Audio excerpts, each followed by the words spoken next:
மத்திய அரசாங்கத்தை பொறுத்த வரைக்கும் பட்ஜெட்டில் இன்னைக்கு தொடர்ந்து தமிழ்நாட்டை வஞ்சிச்சுட்டு இருக்காங்கிறதுக்காக தான் இன்னைக்கு தலைமை கழகம் நாங்கள் சார்ந்திருக்கின்ற இயக்கத்தை சார்ந்திருக்கின்ற தலைமை கழகமே வருகின்ற 8ஆம் தேதி ஒரு மிகப்பெரிய கண்டன பொதுக்கூட்டத்தையே நடத்த வேண்டும் என்று சொல்லியிருக்கிறாங்க. தமிழ்நாடு முழுவதும் மக்களிடம் அதற்கான விழிப்புணர்வை கொண்டு செல்கின்ற கூட்டமாகவும் அந்த கூட்டம் இருக்கும். அதில் நாங்கள் பல்வேறு விஷயங்கள் நாங்கள் பேசுவோம். முதலமைச்சரும் துணை முதலமைச்சர் அவர்களும் சொன்னது மாதிரி தான் அது போன்றவர்களுக்கு பதில் சொல்ல வேண்டிய அவசியம் இல்லை. தமிழ்நாட்டு முதலமைச்சருடைய வழிகாட்டுதலின்படி நம்ம ஸ்கூல் நம்ம ஒரு பள்ளி என்கின்ற CSR ஆக்டிவிட்டி மூலமாக தொடர்ந்து 2022 பல்வேறு விதமான நிறுவனங்கள் அவங்களுடைய பங்குகளை இன்றைக்கு ஆற்றிக் கொண்டிருக்கின்றார்கள். அது நிதியாக ஒதுக்குவதாக இருந்தாலும் சரி, பொருளாக வழங்குவதாக இருந்தாலும் சரி, அல்லது ஹியூமன் ரிசோர்ஸ் அவங்களுடைய ஹவர்ஸ் நமக்காக ஸ்பெண்ட் பண்ணுறது, இப்படி பல்வேறு விதத்தில் அந்த கான்ட்ரிபியூஷன் நடந்துட்டு இருக்கு.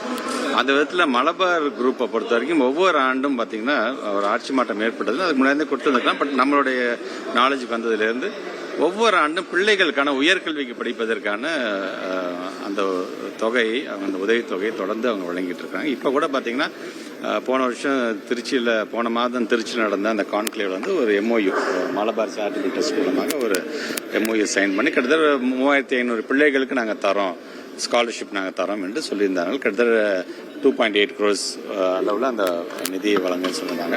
இன்றைக்கி அதோட முதல் கட்டமாக ஒரு 797 பிள்ளைகளுக்கு உயர்கல்விக்கு படிப்பதற்கான அந்த ஸ்காலர்ஷிப்புக்கான இதை இன்றைக்கி வழங்கியிருக்கிறார்கள். அதற்கும் என்னுடைய நன்றியை நான் தெரிவிச்சுக்கிறேன்.